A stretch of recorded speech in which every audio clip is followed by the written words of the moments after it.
Hello everyone, welcome to another episode of TCG Talk, back today with another video. And in today's video, we're going to be going over the latest spoilers for all the contenders for the upcoming Alpha Class TCG set, Unrivaled. We're going to talk about them, what they could mean to the game, the meta, and just some fun stuff about each hero, kind of get your thoughts on it as a community. So we'll get right into it. If you're new to the channel, welcome. Thank you so much for stopping by. Hopefully you enjoy your stay. Feel free to check out my other content. I do a lot of Flesh and Blood content on here, as well as Alpha Clash. Been trying to keep that up and keep it going consistently.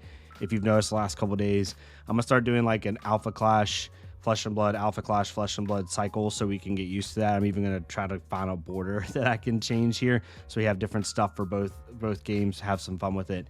So yeah, if you're new, check out those. If you're a long-standing supporter, thank you so much as always.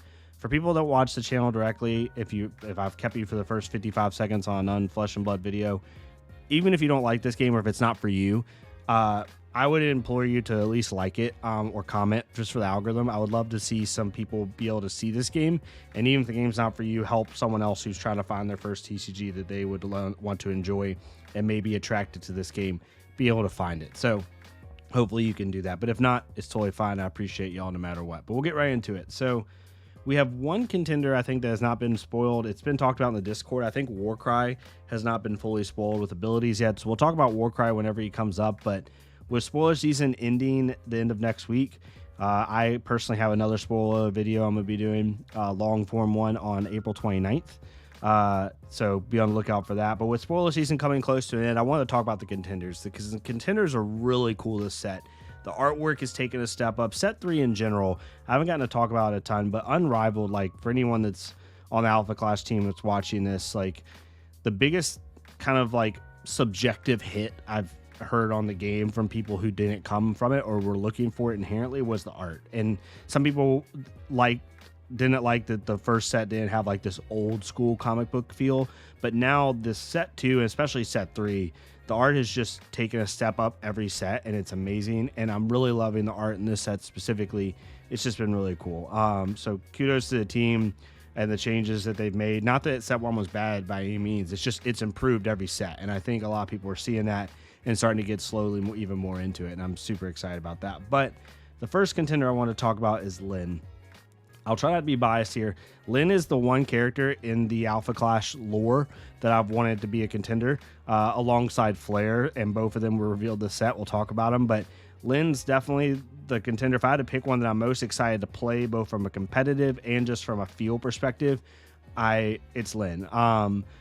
So she's a blue contender, a rogue contender that at 30 life, Lynn Rogue Agent says class cards you control may attack ready clash cards with one or more bounty counters on them. So if you can give an opponent's clash card a bounty counter, basically your attack acts as if it has close combat, which is super, super nice. So you're able to take out opponent's clash cards even if they're trying to hold them. So that pesky torque uncontrollable that you normally can't attack, that they're just waiting for a here comes the boom. Well, guess what? You give it one clash or give it one bounty counter, and all of a sudden you can attack it. So you can take out some key pieces that they may be trying to keep up, which is amazing. And then some of her attacks that we've already been seeing have to do with bounty counters, like by milling even more of their deck and stuff like that. This is a mill deck inherently. It doesn't play to always win through mill, but it has mill elements. So at 10 life, whenever a clash, not even at 15, at 10, whenever a clash card you control is defeated,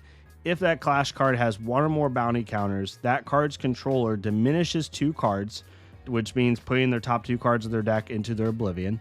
And if this is the first time this ability has been triggered this turn, rogue clash cards you control get +1/+0 until end of turn. So you get a +1 buff on all your cards if the first time you kill something or defeat something when you're below 10 life. So some of her other attacks that we've already seen be spoiled, which we'll talk about in a future video, have to do with also diminishing cards from their deck. So you're taking out cards that aren't exhausted.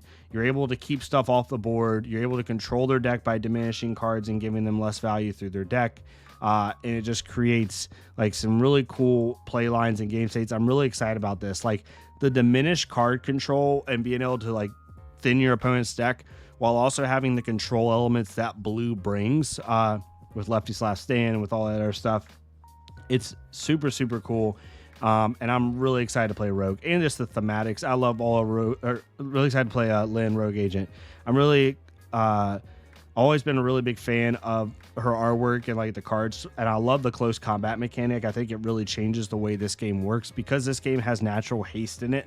I think close combat's a very powerful ability, and for her to have that on face, as long as she can give something a bounty counter, is really, really good. So this is an A for me. I honestly, even bias aside, I think this contender is gonna be very good.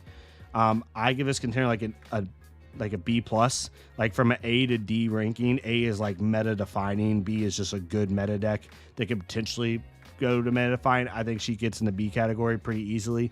That's just my opinion on what I know on the game. Super excited about her. Next one, Magnate, Indomitable Will, 25 health contender that says whenever a clash card becomes the target of a non-clash buff action card you control, it gets +0/+1 until the end of turn. So whenever this card becomes the target of a non-clash buff action card, so whenever you play action cards on this contender, it gets 1 defense. So it comes in as a 2/1, which is really good. If an opponent controls 3 or more clash cards, this card may not attack the opponent's contender. So you have to control their board in order to utilize this to attack on your own contender, which is super powerful. At 15 life, it says trigger victory. Every time this contender wins a clash, draw 1 card. At the start of your turn, you may choose one. This contender gets breakthrough until the end of turn. This contender gets close combat until the end of turn. So you can choose one of those of your breakthrough, close combat. So this is a contender-based deck, it seems like. You're going to be probably cycling weapons on this contender and action cards on this contender to constantly get those buffs. It's coming in for 2/1, and be able to draw, like being able to at the start of your turn give this contender at 15 life, being able to give it breakthrough and then attack or do an action to it, make it a 2/1, then victory, draw a card, and just continue that. It seems super powerful. I want to see how, good it is in comparison to other kind of quick decks. But the thing about this contender is, like, unlike other very offensive decks that you can kind of interact with via removal and stuff like that, since a lot of the cards are going to be focused on buffing, not clash buffs, but you know what I mean, like buffing the contender, it's probably going to be a lot harder to deal with from a control aspect, which will allow this contender to continue to like get value. The control aspect is you have to keep their board pretty clean because they can't have 3 or more clash cards on the field, or otherwise you can't attack with it. But I think for an aggro deck, this could potentially fill a very unique role where it's very hard to deal with. You have to play a lot of counterplay stuff, which isn't super relevant in the game right now, being in its early life cycle. So I'm super excited to see where this hero goes. I give this hero like a B-, C+. I really want to see kind of how people play with this hero and what they choose to play into it. Do you go like green-black with all the weapons and stuff to other stuff, or green-white? Green-white I think would be a good mix for this. We'll have to see. But Magnate and Indomitable Will seems really fun so far. Then you have Weber, Demolition's Agent. When you attach a weapon you control to a clash card you don't control, you may engage this contender. If you do, draw 1 card. So you're going to be attaching weapons to the other contenders cards, or your rivals cards, to be able to like debuff their stuff or give them type of effects that are disparaging to whatever they're trying to do, as well as drawing a card. That's very powerful. And it says when you attach a weapon you control to a clash card you don't control. It doesn't say once per turn, it's every time. So you could do something where you put 2 weapons onto them that are disparaging to their cards, draw 2 cards, and keep going. While there's a weapon you control attached to a clash card you don't control, this contender gets +1 defense. So it's a 1/1. So you could potentially in a turn attach a weapon to their card. Maybe it gives like a health defect when they attack or something, blows up. And then you also give your contender 1 defense and you draw a card. It sounds pretty good to me. If you control 3 or more attached weapons, Alpha Hunter clash cards you control get +1 defense. So it is a weapons-based deck similar to Moxie. I'm super excited to see where this goes. I give this contender a B as well. I think you could just really this could be a really cool control deck that is just slowing down the opponent, hurting the opponent with basically their own cards, for lack of a better term. The key thing with this contender is going to be how do you develop your own board state? Because you can't just keep spending all your resources to attach stuff to them all the time. It's got to be pointed and purposeful, because you're also wanting to put weapons on your own things. Like, this is going to be a weapons deck.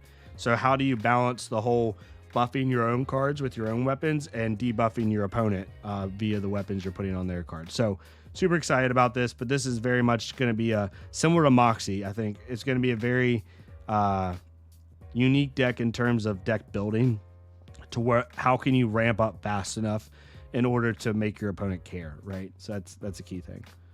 Next one, fan favorite, Flare Nova Assailant, red Contender Alpha, that says whenever one or more clash cards you don't control are defeated by non-clash damage, deal 1 damage to target contender, then create a red Nova relic accessory token. And those tokens are very, very good, obviously. And then, so she cares about non-clash damage, similar to Torque, and also we've seen our Flare cards do non-clash damage. But whenever one or more clash cards you don't control are defeated by non-clash damage, you get to deal damage to their contender and make a token, which is really nice. And then once per turn at 15 life, during your primary phase, you may engage this card and send 1 Nova token you control to the Oblivion. If you do, target clash card you control gets flight until end of turn.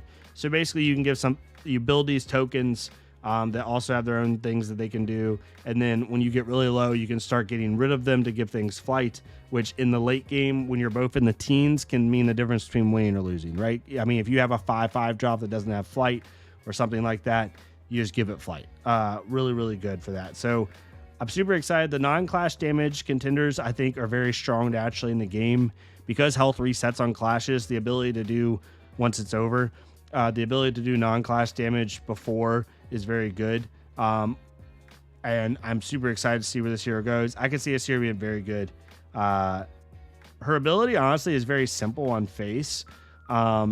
Like, she does similar to what Torque did with like engaging and dealing a damage. So, you know, it all depends on what her kit does, but naturally, as a Flare kit's probably going to have 2 things. It's going to have non-clash damage, very powerful, and it's going to have flight. A lot of her cards have flight, so, which is a very good mechanic. So it's going to be interesting to see. I think early on she can be super powerful, and then if people start teching to her with interception and with removal, she could go down a little bit. But even so, up front, I think she's a very strong card. And then we have Cowling Swift Warrior. This is one of the more niche ones. 25 white contender that says once per turn during your primary phase, you may engage this card. If you do, choose target face down card in target opponent's accessory zone and turn it face up. So you can take something in their accessory zone that's face down, turn it face up.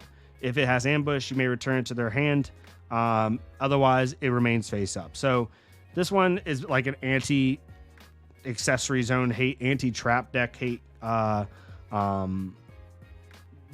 contender. It is very niche. Sorry, I'm trying to think of how I want to explain this. It's a very niche contender. I don't think it's a bad one. It's just very niche because their first ability, even the second part, says when you attach a weapon to a rogue clash card you control, you may engage this card. If you do, ready that clash card. But you have to, so on the first ability, you have to pick what you engage. You have to pick if you want to engage it to ready a clash card or engage it to turn something in their trap zone or their accessory zone face up. So it's really good for like anti-hate on trap decks or on decks that care about the face downs, but that's a very big meta call. And its second ability is very nice. Like being able to re-engage a rogue card once per turn is nice, but you have to pay to do the weapon and all the other stuff. I think its second ability is actually be way more relevant than its first, typically. It's less than 15 health, though, is really nice. This card gets trigger attack. This contender gets +1 defense, and you draw a card when it attacks. So keeps that health preserved a little bit and allows you to get continuous card draw every single turn. So really excited about that one. But yeah, this one is kind of a C for me just because I think this is going to be a very meta dependent hero. Maybe let me in the comments down below if you see something that's better that I'm missing with this hero. But regardless, I'm super excited because anything ninja, as you know with me, anything ninja or anything like that aesthetic, samurai, blade, stuff like that, I really enjoy. I wish they would have made this a weapon deck with the blade, but that's just me being selfish. But yeah. Next one is Lord Krung, Leader of the Horde. Whenever a discarded clash card you control enters play from anywhere other than your hand, you may draw a card. Once per turn, at 12 life once per turn during your primary phase, you may engage this card. If you do, target discarded clash card you control gets torment, which means it has to be blocked by more than or obstructed by more than 2 clash cards when it attacks. Very powerful abilities. The 20 health, what's going to depend on this character is how often can you get cards, discarded clash cards you control to interplay other than your hand. If it's like once per turn minimum, and then every once in a while it's twice per turn, this contender becomes extremely powerful because you just keep drawing cards. But if it's like once per turn at best, if not that, once every other turn, what always makes me a little bit cautious with 20 health contenders so far is they're very fragile, like Pestilence. This game, because everything has haste and because we also have non-clash damage, it's very easy to die if you don't play things correctly. So the 20 health contenders are just very, very, they have to work to their game plan very quickly, like Haven and Pestilence and now Krung. And so if Krung can get card advantage very consistently early, then I think Krung could be very, very good. It just all depends. It's all in that first ability. If that first ability is once per turn on a great game, I don't think this hero is that good because it doesn't do anything else on face. But the 12 health life thing is pretty good. Like making stuff harder to block is nice. But if you think about Flare gives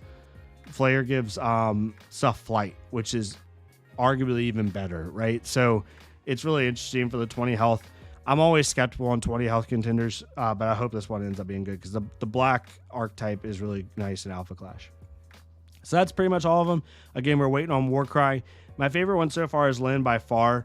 I'm really excited for this like half mill, half control, type deck where you're putting bounty counters on things and then getting buffs or changes based off the bounty counters. I think it's a really cool mechanic.